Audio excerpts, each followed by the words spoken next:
नमस्कार दोस्तों। गीता विमर्शन हेतु श्रीमद् भगवद गीता प्रश्नोत्तरी क्विज भाग 35 में आप सभी का स्वागत है। आइए शुरू करते हैं क्विज। पहला प्रश्न, श्रीमद् भगवद गीता के अनुसार निम्न में से कौन सा कथन सत्य है? एक, विषयों की मंडी में भटकते हुए मनुष्य के मन की तुलना वायु के बहाव में बिना कर्णधार के बहती हुई नाव से की गई है। 2, योगी के मन की तुलना दीपक की स्थिर लौ वायु रहित स्थान पर से की गई है। 3, भगवान श्री कृष्ण के मुख की तुलना कमल से की गई है। और ऑप्शंस हैं ए 1 तथा 2, बी 1 तथा 3, सी 2 तथा 3 अथवा डी 1, 2 तथा 3। और इसका सही उत्तर है ऑप्शन ए 1 तथा 2। अगला प्रश्न, अनअपेक्षा शुचिर्दक्ष उदासीनो गतव्यथा सर्वारंभ परित्यागी। गीता में यह लक्षण भगवान श्री कृष्ण ने किसके बताए हैं? ए सात्विक के, बी तामसी के, सी स्थित प्रज्ञ के अथवा डी अपने प्रिय भक्त के। और इसका सही जवाब है ऑप्शन डी अपने प्रिय भक्त के। अगला प्रश्न, श्रीमद् भगवद गीता के अंतिम अध्याय में यत्तदग्रे विषमेव परिणामे अमृतोपमम् किसके लिए कहा गया है? ए सात्विक सुख, बी सात्विक कर्म, सी सात्विक ज्ञान अथवा डी सात्विक बुद्धि। और इसका सही जवाब है ऑप्शन ए सात्विक सुख। अगला प्रश्न, गीता अध्याय 5 के अनुसार ब्रह्म को जानने वाला महापुरुष वास्तव में ब्रह्म में ही स्थित है। परमात्मा में स्थित ऐसे महापुरुष का लक्षण है ए जिसका अंतःकरण समता में स्थित है, बी जिसने जीवित अवस्था में ही संपूर्ण संसार को जीत लिया है अर्थात जो जीवन मुक्त हो गया है, सी जिसका अंतःकरण निर्दोष एवं सम हो गया है, डी उपरोक्त सभी। और इसका सही ऑप्शन है डी उपरोक्त सभी। अगला प्रश्न, जीव परमात्मा का अंश है, इसलिए परमात्मा के सिवा कहीं भी जाना व्यभिचार है और केवल परमात्मा की तरफ चलना ही अव्यभिचार है। गीता में शब्द अव्यभिचारिणी किसके लिए प्रयुक्त हुआ है? 1 बुद्धि, 2 भक्ति, 3 धृति। ऑप्शंस हैं ए 1 तथा 2, बी 2 तथा 3, ऑप्शन सी 1 तथा 3 अथवा डी 1, 2 तथा 3। और इसका सही जवाब है ऑप्शन बी 2 तथा 3। अगला प्रश्न, श्रीमद् भगवद गीता में न हन्यते हन्यमाने शरीरे यह पाठ किसके हेतु प्रयुक्त हुआ है तथा कौन से अध्याय में है? ए सात्विक अध्याय 14, बी तामसी अध्याय 14, सी आत्मा अध्याय 2 अथवा डी परमात्मा अध्याय 2। और इसका सही जवाब है सी आत्मा अध्याय 2। अगला प्रश्न, श्रीमद् भगवद गीता के पुरुषोत्तम योग अध्याय 15 में ईश्वर या परम पद का स्वरूप बताने वाले एक श्लोक की पहली पंक्ति इस प्रकार है, न तद भास्यते सूर्यो न शशांको न पावका। इसकी अगली पंक्ति कौन सी है? ऑप्शन ए माम उपेत्य तु कौन्ते पुनर्जन्म न विद्यते, बी यद् गत्वा न निवर्तन्ते तद्धाम परमं मम, सी रसोऽहम् अप्सु कौन्तेय प्रभास्मि शशि सूर्ययोः। डी गच्छन्ति अपुनः आवृत्तिम ज्ञान निर्धूत कल्मषः। और इसका सही जवाब है ऑप्शन बी, यद गत्वा न निवर्तन्ते तद धाम परमम मम। अगला प्रश्न, गीता में भगवान श्री कृष्ण ने एक जगह कहा है तस्य हम सुलभः पार्थ, यानी कि उनको मैं सुलभता से प्राप्त हो जाता हूँ। अध्याय 8 में ऐसा भगवान ने किनके लिए कहा है? ए, जो अनन्य भक्ति भाव से ईश्वर का चिंतन करते हैं।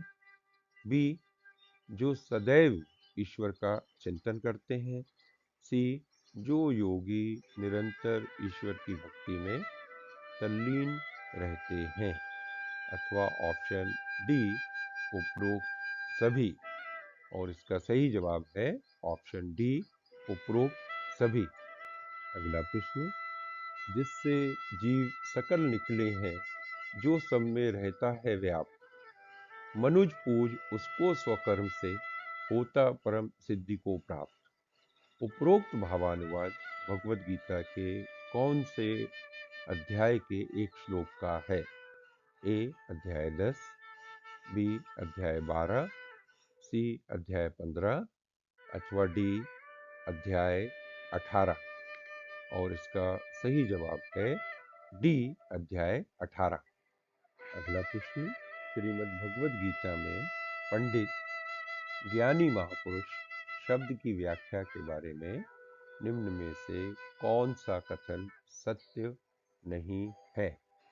ए, पंडित ना तो किसी जीवित के लिए और ना ही मृत के लिए शोक करते हैं। बी, पंडित सभी प्रकार के जीवों को एक समान दृष्टि यानी कि समभाव से देखते हैं।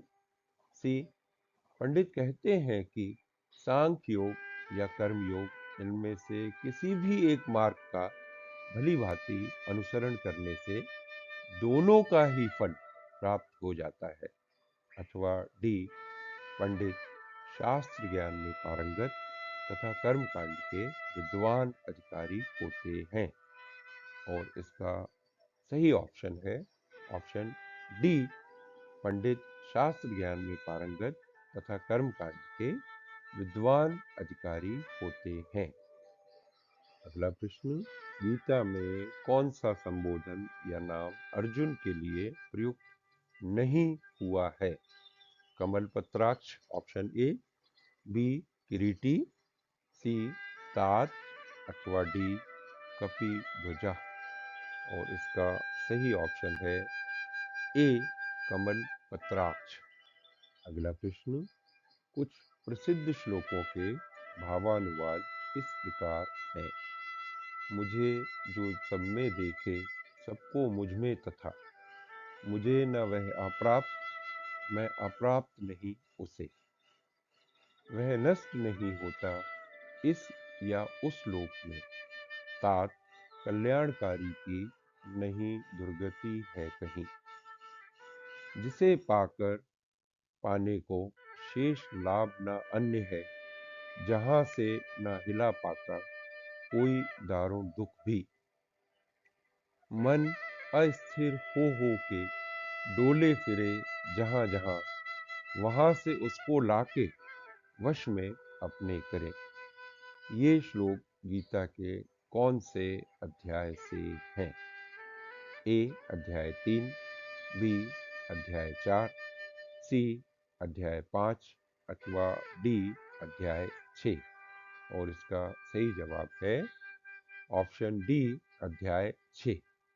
अगला प्रश्न, गीता के अध्याय 4 में भगवान श्री कृष्ण कहते हैं कि चातुर्वर्ण्यम मया सृष्टम गुण कर्म विभागशः, अर्थात मनुष्यों के गुणों और कर्मों के अनुसार मेरे द्वारा 4 वर्णों की रचना की गई है। इन 4 वर्णों के स्वाभाविक कर्मों का विवरण गीता के कौन से अध्याय में है? ए, अध्याय 4, बी, अध्याय 7, सी, अध्याय 14, अथवा डी, अध्याय 18 और इसका सही जवाब है ऑप्शन डी अध्याय 18। लास्ट सेकंड क्वेश्चन, निम्नलिखित 2 श्लोक सूक्तियां श्रीमद् भगवद गीता के कौन से अध्याय से हैं? एक, माम उपेत्य तु कौन्तेय पुनर्जन्म न विद्यते, अर्थात हे कुंती पुत्र, जो मेरे धाम को प्राप्त कर लेता है वह फिर कभी जन्म नहीं लेता। 2, यद गत्वा न निवर्तन्ते तद्धाम परमम मम, अर्थात जो लोग मेरे परम धाम पहुंच जाते हैं वे इस भौतिक जगत में फिर से लौट कर नहीं आते। ऑप्शंस हैं ए अध्याय 6 तथा अध्याय 12, बी अध्याय 6 तथा अध्याय 15, सी अध्याय 8 तथा अध्याय 12 अथवा डी अध्याय 8 तथा अध्याय 15। और इसका सही जवाब है ऑप्शन डी अध्याय 8 तथा अध्याय 15।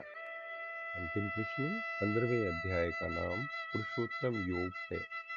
पुरुषोत्तम का तात्पर्य है ए क्षर पुरुष, बी अक्षर पुरुष, सी अव्यय पुरुष अथवा डी स्थित प्रज्ञ। और इसका सही जवाब है सी अव्यय पुरुष। गीता प्रश्नोत्तरी क्विज भाग 36 देखिए अगले वीडियो में। Thanks for watching.